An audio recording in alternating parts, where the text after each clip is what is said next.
So hi, I'm Daryl Hatton. I'm founder and CEO of Connection Point. We're best known for fundraising, our enterprise level crowdfunding platform. And today we're going to talk about hybrid fundraising or funding models, where different groups are collaborating between nonprofit groups and for-profit groups using fintech technology to engage the community in solving a funding problem.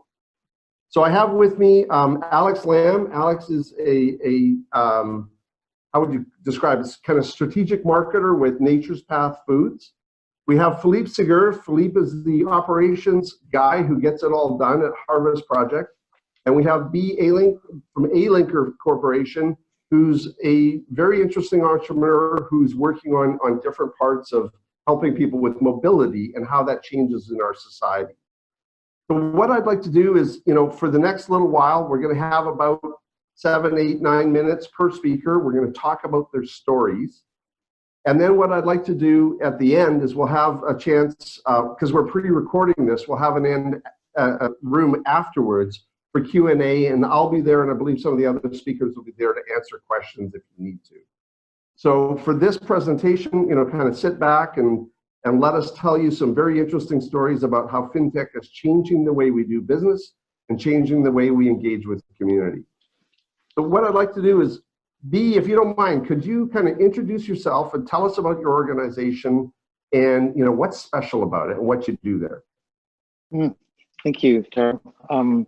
My name is Alink. I'm the founder of the Alinker, and the Alinker is a 3-wheeled walking bike that I designed not as a technical solution for a body with a problem, like most medical devices, but I designed it for how you want to live, regardless of mobility challenges. Because people don't change who they are with what they have. I might get a diagnosis of MS, but that doesn't change me as a person. I still want to live an engaged and active life. And the Alinker I designed to be so cool that people would love to use it, and are the ones with the cool bike instead of ultimately being isolated in society, which is happening.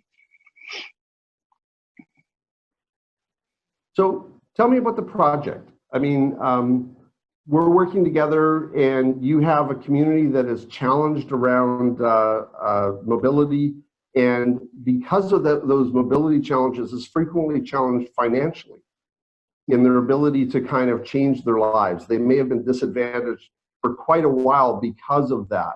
I'm hoping here I can just do a little bit of a screen share in a second and show people what the Alinker looks like, because it really makes it pretty clear about why there's a benefit here.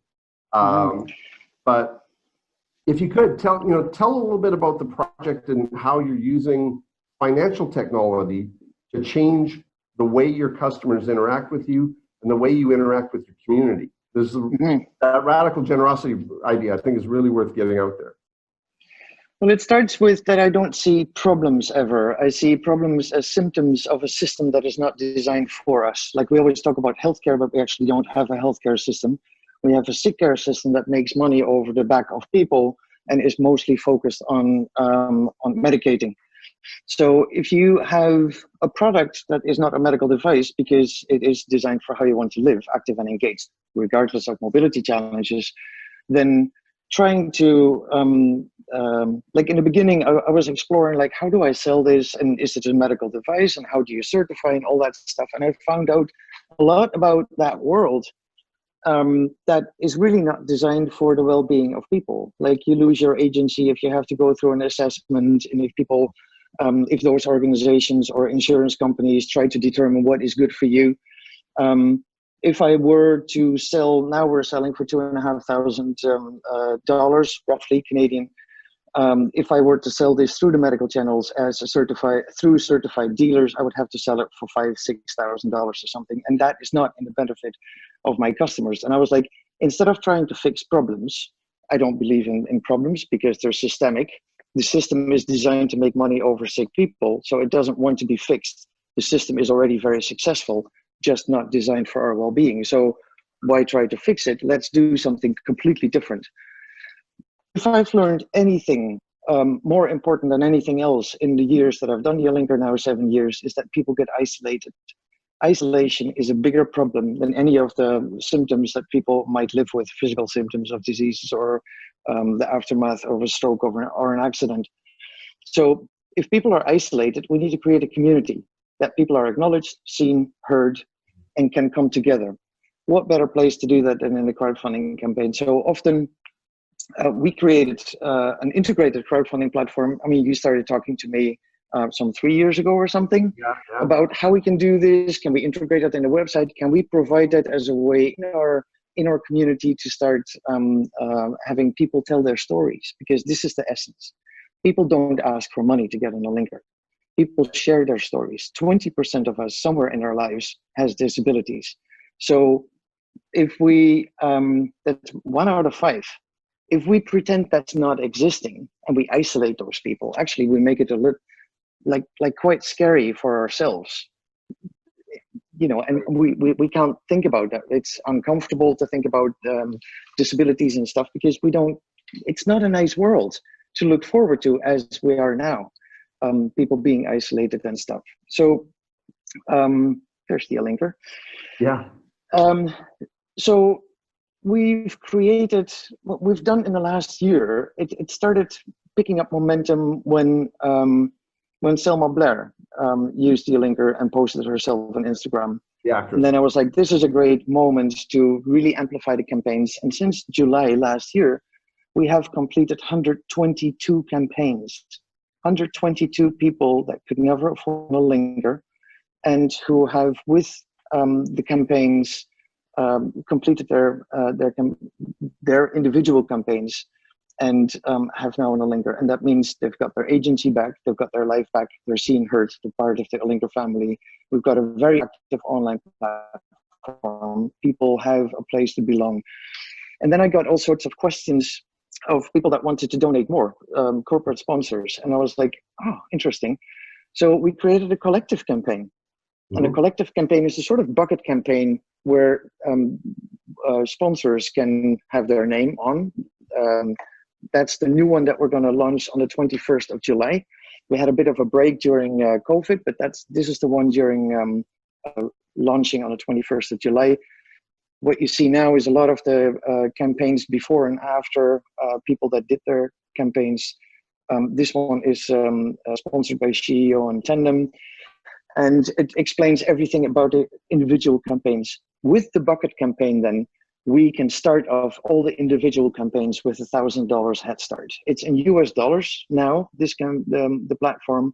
So for $2,200, you can get, you complete your campaign, you get the Alinker, and it's included the Alinker, the shipping to your home.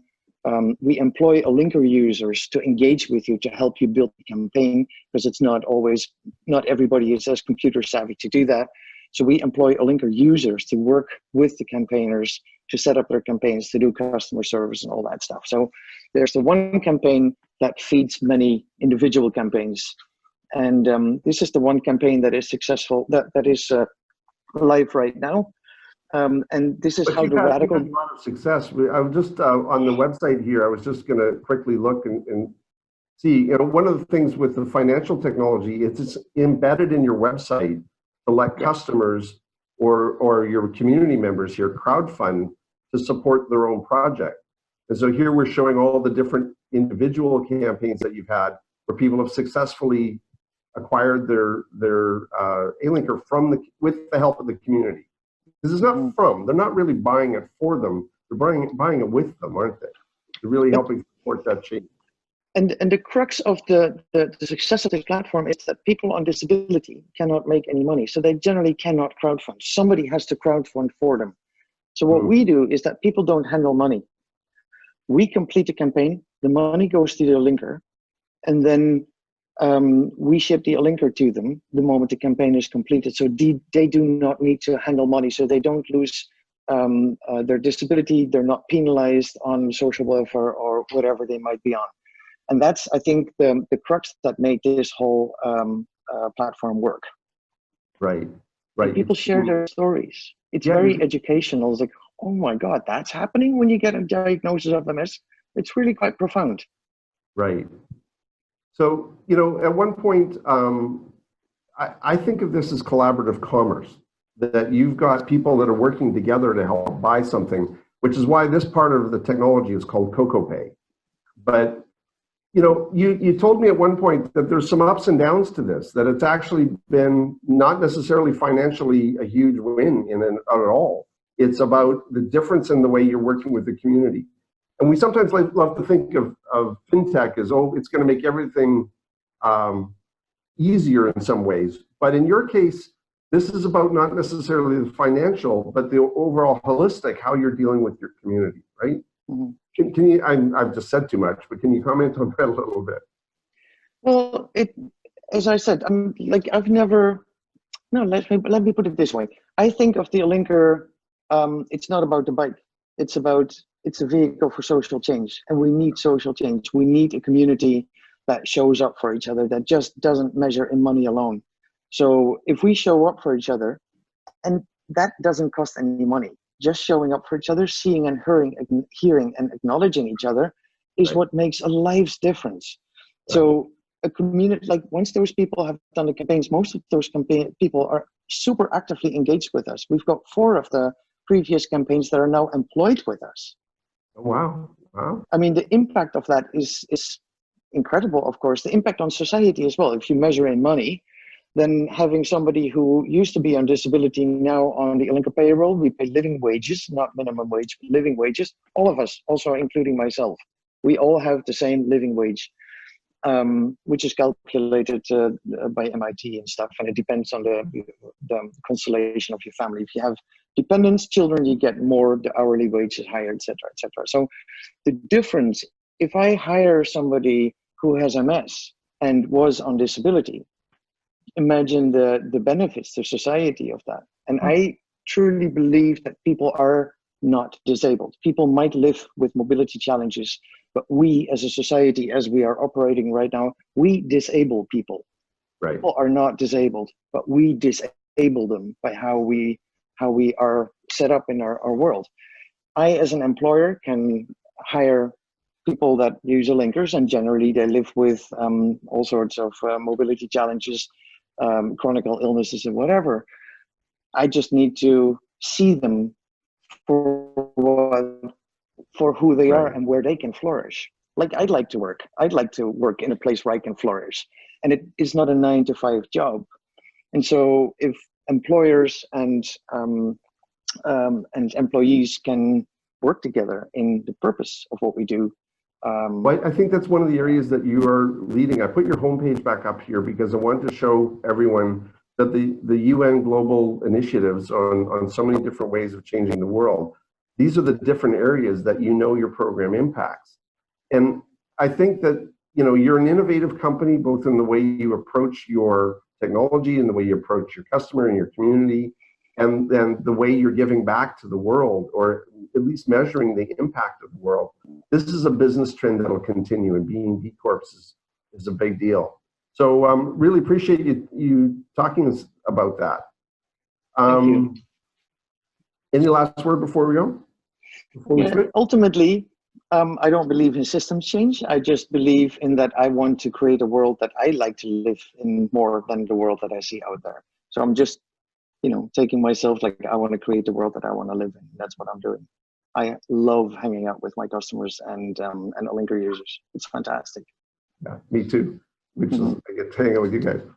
So Philippe, I think I should pick on you next and let Alex relax. Philippe Segur, operations manager extraordinaire for Harvest Project, and a good friend and also an excellent chef, which we didn't happen to mention. I love your food, man. But anyway, tell us a little bit about Harvest, and tell us about your project and what you're doing there. Thank you, Daryl. So I'm Philippe with Harvest Project. Harvest Project is a local non-profit organization in the North Shore, working on urban relief. And we have been Harvest has been in place since 1993. So it's a main goal of the organization is to create a healthier community. So by that, we have an approach to supporting families and individual in needs through the core program that is more of a holistic approach with access and support of all the other resources in our community. So our clients will come onto the program, they'll be assessed and then directed and supported by the resources that they are in need. So there's not an automatic, is not one solution for all, is a solution, the support is customized.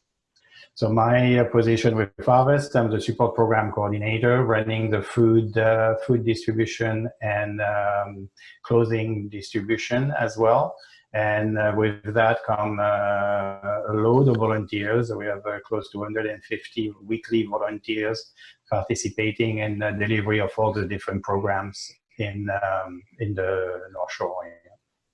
So you had something really interesting. If you, maybe I can pick on you to talk about this, but prior to COVID, you guys were an in-person, in-service organization with a food warehouse and a clothing warehouse.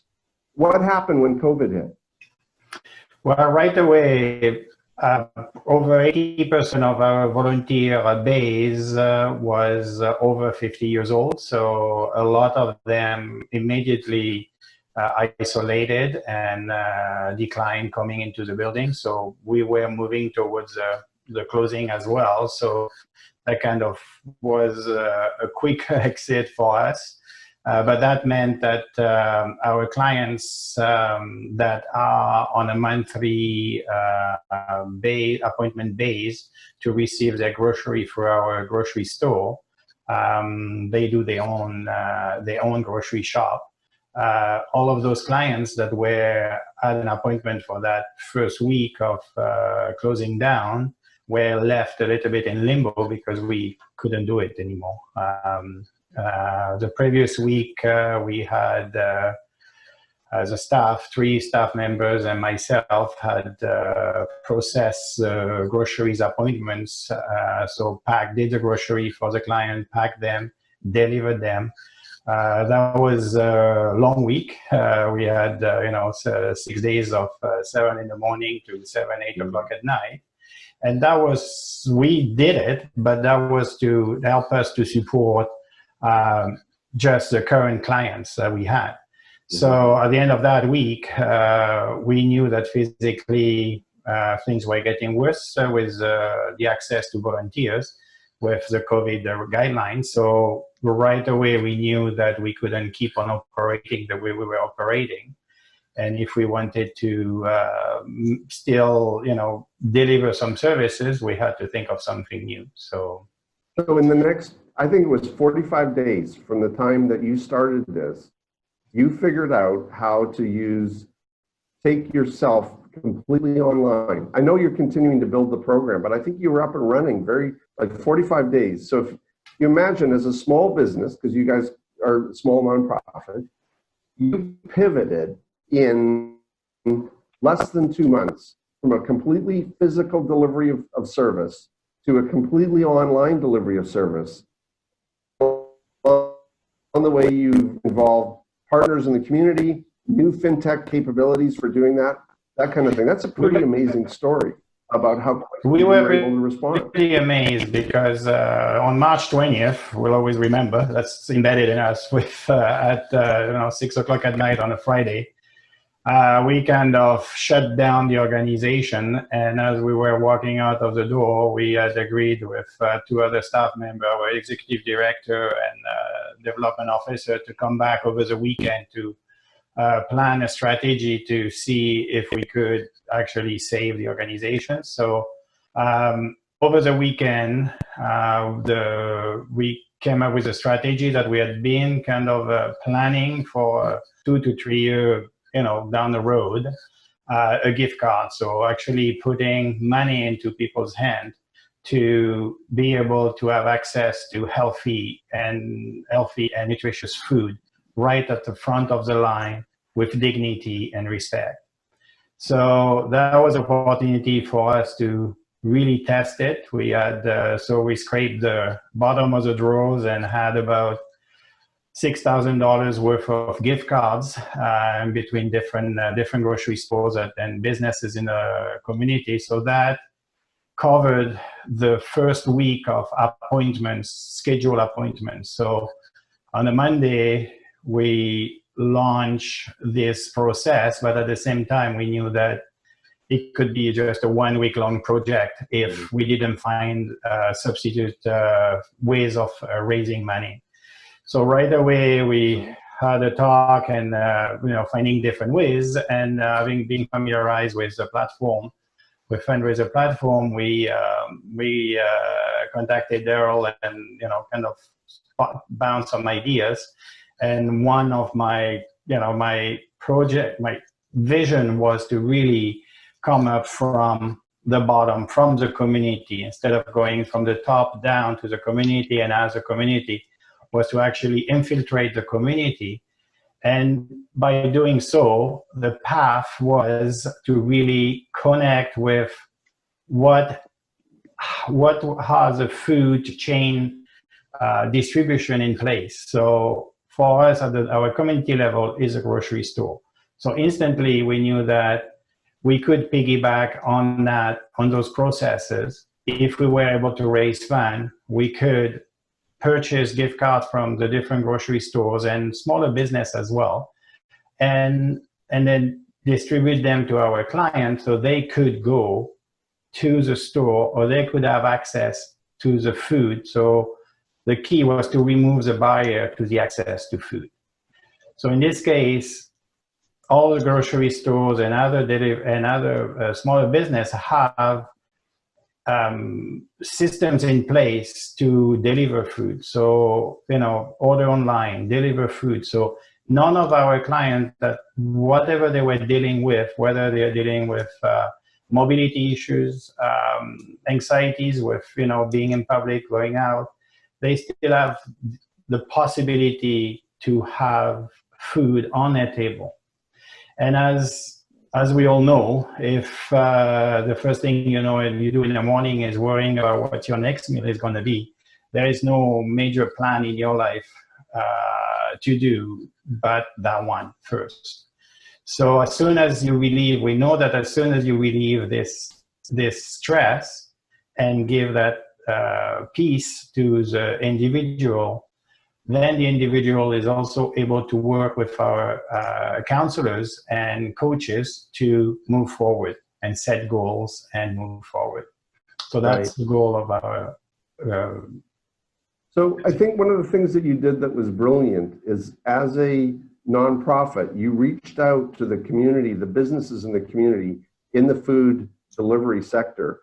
And we're talking about all the major brands, plus a lot of the very local brands. And if you could just tell us a little, quickly, why was it that they were so excited to help you in doing this? Like, what were they getting out of it, and why were they wanting to partner with you? Well, first of all, we really wanted to build a page like this that is a community page. So as you can tell, nobody is bigger than any other one. We have, the large chain that might have 5 or 6 locations in the North Shore, to the single location of a small baker or a small vegetable store in our community. The main thing was that they could see a direct return for their business as well. So going into COVID, we have to get back where the frame of mind was back then in March. And when businesses were asked to shut down, a lot of business were going to suffer.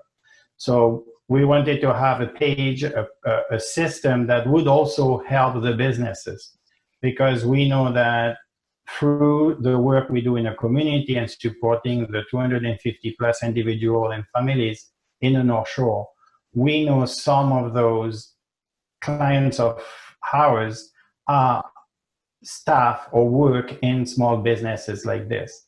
So the goal is, if we can be part of saving a business, we also we have a bigger impact with what they will do in the community.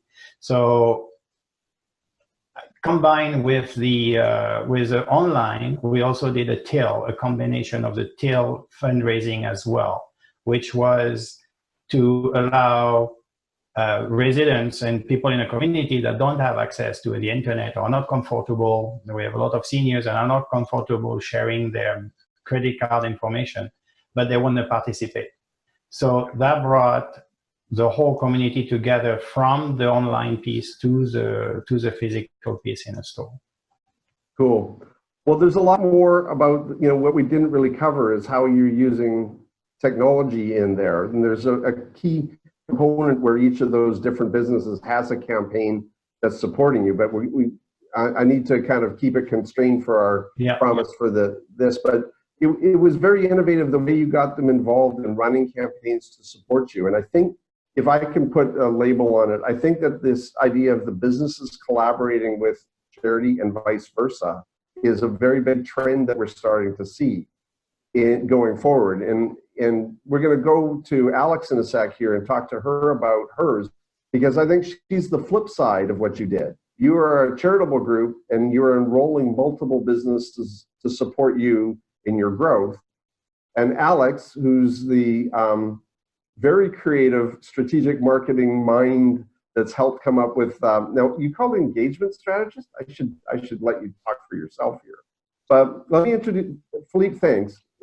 Alex, if you could, tell us a little bit about you, tell us about your project at Nature's Path, and what your organization's all about.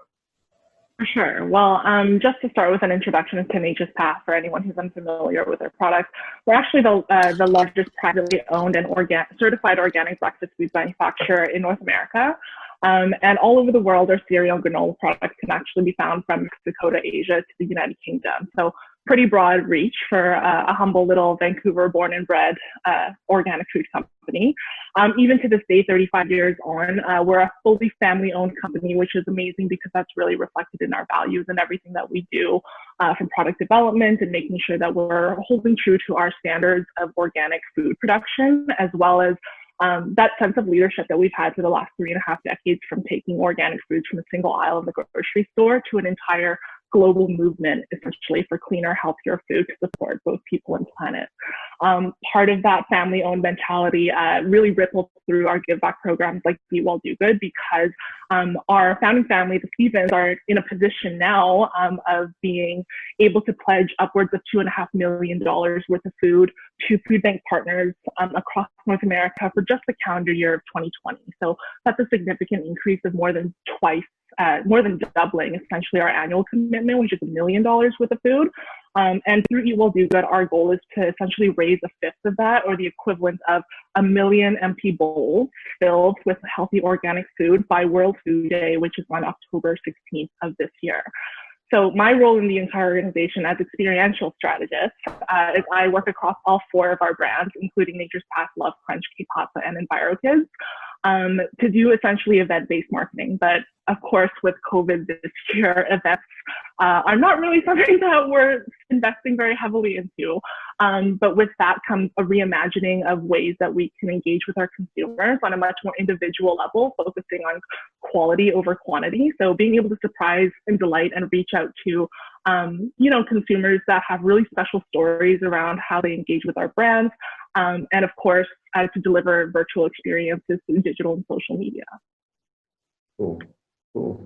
So tell us a little bit about the Eat Well, Do Good and the charities you've involved, and kind of what's the vision for that, and how you're using, because it's just about the launch. I mean, we did an experiment last year with the one, and that was a great success. But tell us a little bit about the project this year, and you've really gone ambitious. It's over 10 times as big. It really is. So yeah, Daryl, you have some familiarity with what the project looked like last year. And even before 2019, Eat Well Do Good's been something that's been super important to Nature's Path for 11 years now. So over the last decade or so, we've managed to raise over $1.7 million worth of food for our food bank partners, just through our fundraising initiatives associated with this one program.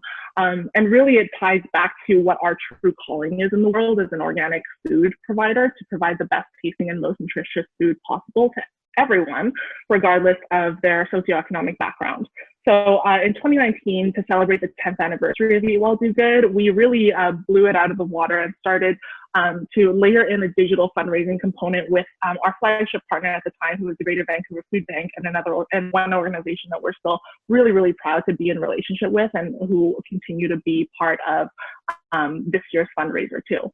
So what we did last year is we really wanted to mark this 10-year milestone by refocusing our efforts and kind of giving a renewed sense of purpose to the Eat Well Do Good program. So what previously existed as just a general fundraiser to continue to support the Greater Vancouver Food Bank across all of their programs, we really morphed that into something that focused on childhood food insecurity. And we really also wanted to layer that sense of relevance in for all of our team members across North America. So although we're a Vancouver-based company, the majority of our workforce actually is, or our teams, I should say, are based in the United States, in Waukesha County in Wisconsin and in Whatcom County, where our two manufacturing plants are. We all actually employ almost 500 people at those two plants. And what happens to be the statistic when it comes to childhood food insecurity in those two counties is that 1 in 5 kids are experiencing difficulty with getting their basic nutritional needs met on a day-to-day basis. So in terms of an employee or a team member engagement and like motivation kind of program, that was something that's always been really fundamental to what Eat Well Do Good means to Nature's Path. And that opportunity to not only educate our team members about what food insecurity looks like for their own neighbors, or for many of them who are parents themselves, realizing that 1 in 5 of their own kids, classmates, friends might be in this situation, was a really, really powerful kind of call to action to remind ourselves as to why we work for a company like this and why it's so important to give back. So when it comes to this year, So go ahead. Sorry. Right. So when it comes to your website, by the way, just to show you the new page, the staging page. Absolutely. And it should be said that this is purely a staging site for now. So we were really using it to just test out the infrastructure of our site and how much more ambitious this program is going to be, with 10 partners this year as opposed to just 2 or 3 in previous years, for example. So as you can see, we are partnering with a number of organizations in both Canada and the US, ranging from the very, very large and national ones with national reach, like Feed the Children, to some of the more regional grassroots-focused community groups, like the Ferndale School District or like the Richmond Food Bank Society. The reason for that is really we wanted to make this campaign as relevant and as directly impactful for as many of not just our team members, but our consumers as possible. So this is the first time we're really opening up the Eat Well Do Good fundraiser to the public. As I mentioned in the past, it really was just a vehicle for our teams to be able to volunteer, give back, and learn more about something that's at the crux of our values. But this year, with the ability to crowdsource our fundraising element of this, we wanted, let's say, a consumer in Chicago or in Washington State who felt compelled to give and learn more about this issue to be able to make a contribution to like the Ferndale School District and see that their dollars were going as far as possible to benefit their own backyard and their own community. Right. So this is a preview for everybody. This is not live yet, but Alex and the team have embedded fundraiser technology inside their website and are then connecting to campaigns for each of these charities. And the whole point is that you're going to get this engagement from a whole bunch of the groups. I know one of the groups that are working with you jumped the gun. They were so excited they started taking donations yesterday, and they're so excited to work with you because you're also very engaged with the community. You're doing something pretty amazing in terms of the matching component. If someone's giving $1, you're giving at least $5 worth of food for each of those. And sometimes with like Feed the Children, that's multiplying to an incredible thing of 12 to 1 with Feed the Children. So Feed the Children's own buying power is actually 7 to 1. So that education perspective is definitely something that we're hoping to leverage, fundraisers tools to do, is to teach people that to give $1 at a grocery store or to buy $1 worth of food is amazing, and it's very generous, and it's well and good. But if you were to put that $1 in the hands of some of these organizations, they can stretch it to $7 worth of food in some instances. And then to do so by donating through the Eat Well Do Good platform, Nature's Path will further help you stretch that dollar by donating $5 worth of organic Nature's Path products for every dollar raised. So yeah, that's where that 12-to-1 metric comes from. Yeah, so somebody gives $1 and $12 worth of food shows up for kids. Like, it's pretty amazing. Yeah, not just, and, you know, that's amazing. But the corporate, so I mean, the corporate commitment that you've got to this is huge. But you know, why do it this way? Is it, I guess there's a business value here, but if you could just put a word to the business value, why is this so important to kind of engage the communities with this kind of digital technology and get them involved with you? What's the benefit to the corp? I think in times like the ones we find ourselves in, the name of the game is really hope and optimism. If you're someone who's in the fortunate position, you know, to not be directly impacted by the economic effects of this pandemic, to still have a job and income, you know, and if you only have $10 to give at the end of the day, we want to make sure that that $10 is going as far as it possibly could. So it really comes down to the individual level of fundraising here, and that sense of hope, that sense of being able to make a difference, which I feel is really a fundamental human need for all of us, is, you know, the feeling that we can do something that impacts our community for the better on an individual private level. So we're really not going after, you know, big name corporate donors as part of this campaign. We're really trying to empower our own consumers to be like, you know, whether it's $100, whether it's $100,000, or if it's just $10, we can help you make that impact as widely felt as possible and as directly felt in your own community as possible. Well said. So, you know, I think across all three of your projects, we haven't really focused on the fact that there's fintech involved, but there's financial technology making it work to help you get there. That's kind of the point. It's a tool to help you get your business goals met here. A lot of times we get hung up on technology for technology's sake. This is really about what, you know, we've heard all your different business goals coming out. And I think that that's the key takeaway I hope that people will have from this talk, is there's lots of innovation going on in both the way you apply it and the way you can adapt your businesses to working in this current crazy time that we have. So thank you all for your time in this. This has been fantastic. We'll go into a Q&A session after this, and hopefully we'll inspire some people to think of different ways that they can do this. And I hope more small businesses will take inspiration, Philippe, from the story of how rapidly you turned around to face, you know, from extinction to thriving in 2 months in the middle of a pandemic. So, thank you. Yeah, it's kind of cool. All right. We'll leave it at that. Thanks. Thanks, Daryl. Thank you, Daryl.